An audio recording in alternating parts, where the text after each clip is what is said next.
परीक्षित ने जब वंदनीय ऋषि का अपमान किया तो समस्या खड़ी हो गई, और अब जंगल में आकर वट वृक्ष की छाया में बैठे ऋषियों के प्रति श्रद्धा भाव से प्रणाम करने लगे, तो परिस्थिति बदलने वाली है। अब दुख शोक मिटने वाला है।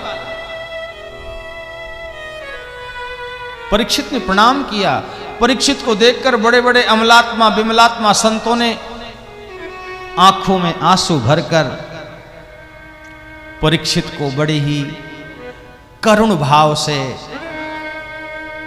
देख रहे हैं। परीक्षित ने कहा, ऋषियों आप सब क्यों रो रहे हो?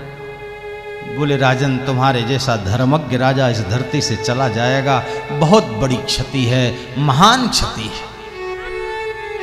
परीक्षित ने कहा, जो आया है उसे तो जाना ही पड़ता है, रोने की कहां आवश्यकता है? आप विचार करो, मुझे तो बहुत फायदा हो गया।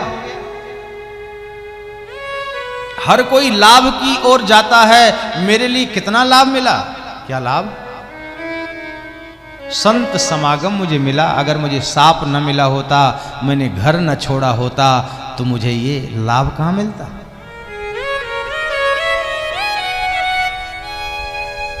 गिरिजा संत समागम समन लाभ कछुआन, बिनु हरि कृपा न मिलहि सो गावत वेद पुराण। संत समागम से बड़ा क्या लाभ होगा? वो मुझे स्वतः प्राप्त हो गया। ये संतों का संग सत्संग तभी मिलता है जब भगवान कृपा करते हैं। बिनु हरि कृपा न मिलहि सो, भगवान की कृपा हुई है मुझ पर, मुझे सत्संग मिला है।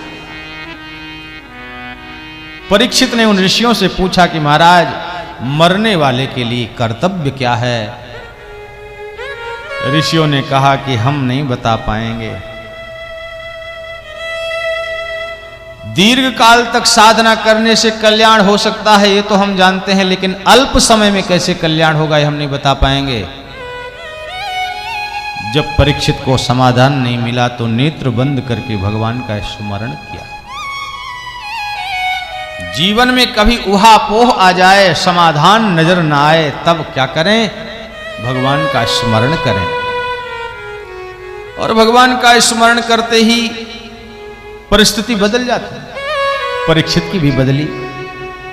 क्या हुआ? तत्रा भवद भगवान व्यास पुत्रो यद्रच्छया गामटमानो नपेक्ष, अलक्ष्य लिंगो निज लाभ तुष्टो व्रतश्च बालैरवधूत वेश। उसी समय भगवान ही मानो व्यास नंदन सुखदेव जी के रूप में परीक्षित के पास आ गए। 16 वर्ष की अवस्था, विकीर्ण केश, प्रलंब बाहुम, ज्ञान की छवि में अखंड ज्ञान स्वरूप है श्री सुखदेव जी प्रकट हो गए। परीक्षित धन्यता का अनुभव करते हुए उनको उच्च सिंहासन पर बिठाकर चरणों में प्रणाम किया। हे महात्मन, आपको देख करके लगता है कि आप तीर्थ रूप हैं। तीर्थी कुर्वन्ति तीर्थानि, आप जैसे महात्मा तीर्थों को तीर्थत्व प्रदान करते हैं।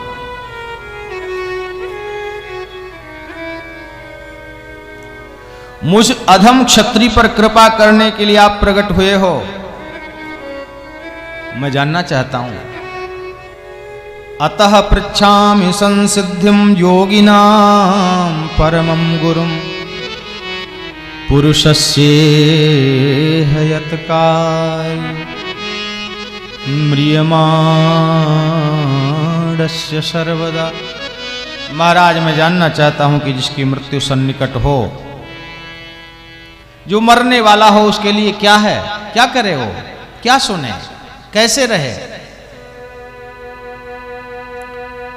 परीक्षित का प्रश्न श्री सुखदेव जी को इतना भाया, इतना अच्छा लगा, खुश हो गए। किसी महापुरुष के पास जिज्ञासु भाव से बैठो, श्रद्धा से प्रणाम करो और ऐसा प्रश्न करो कि वह प्रसन्न हो जाए। वह प्रसन्न कब होगा? जब आपके प्रश्न में सबका हित छुपा होगा। अगर कोई व्यक्तिगत समस्या लेकर के जाओगे तो महापुरुष ज्यादा राजी नहीं होगा। वैयक्तिक समस्या नहीं, वैश्विक समस्या हो, सबके हित की बात हो, संत सबका भला करना चाहते हैं। संतन के मन बसत है सबके हित की बात, घट घट देखे हरि को पूछे जात न पात। सबका हित चाहिए। माता पार्वती ने भगवान शिव से प्रश्न किया, क्या पूछा?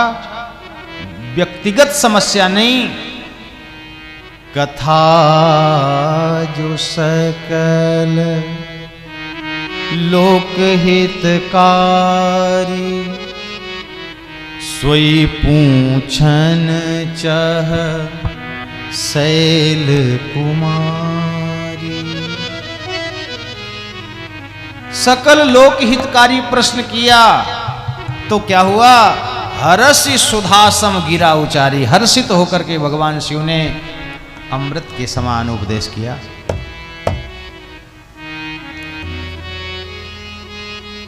परीक्षित ने कहा कि मरने वाला क्या करे? सुखदेव जी को अच्छा लगा कि इसके मन में प्रश्न उठा है, मरने वाले तो सब हैं, सब देख रहे हैं कितने मर गए,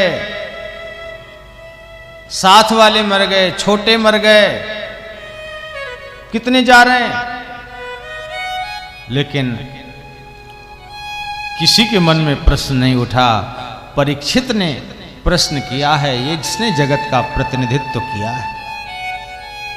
श्री सुखदेव जी ने मंगलाचरण भी नहीं किया, सीधे ही प्रश्न का उत्तर देने लगे। बरीयानीशते प्रश्न कृतो लोकहितो नृप, आत्मविद सम्मतः पुंसाम श्रोतव्यादिषु यः परः। राजन, तुमने बड़ा ही अच्छा प्रश्न किया। कृतो लोकहितो नृपो, ये लोकहित का प्रश्न है। मैं तुम्हें उपदेश करूंगा, लेकिन तुम्हारी जो स्थिति है जगत में, जहां जहां तुम्हारा टिकाव है, उलझाव है, लगाव है, सब जगह से हटकर अपने में स्थित हो जाओ। अपने में स्थित होने का मतलब क्या है? स्वस्मिन स्थः, जो अपने में स्थित हो गया वो स्वस्थ है, और जो बाहर स्थित है, पुत्र में, पत्नी में, धन में, पद में, लोभ में, राग में, द्वेष में, वो बीमार है, वो अस्वस्थ है। स्वस्थ वही है जो अपने में स्थित है।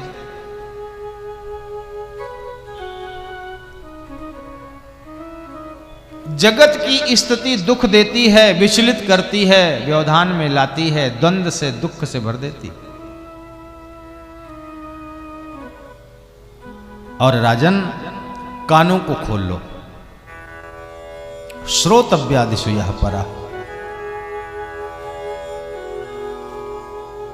सत्संग का लाभ तो तभी है जब सुने।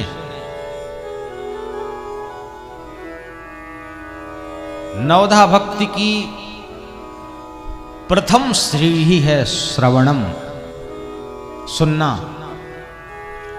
ये सुनना ही, श्रवण ही सब रोगन की जड़ी है, समस्त रोगों की औषधि है सुनना। सुनो। परेशानी का अधिक कारण यह है कि हम सुनना नहीं चाहते, सुनाना चाहते हैं। जिसको देखो वही बोलना चाहता है, सुनाना चाहता है। दूसरे की सुनने का धैर्य ही नहीं है। कहते हैं अरे मेरी सुनो, और जिसकी न सुनो वो नाराज।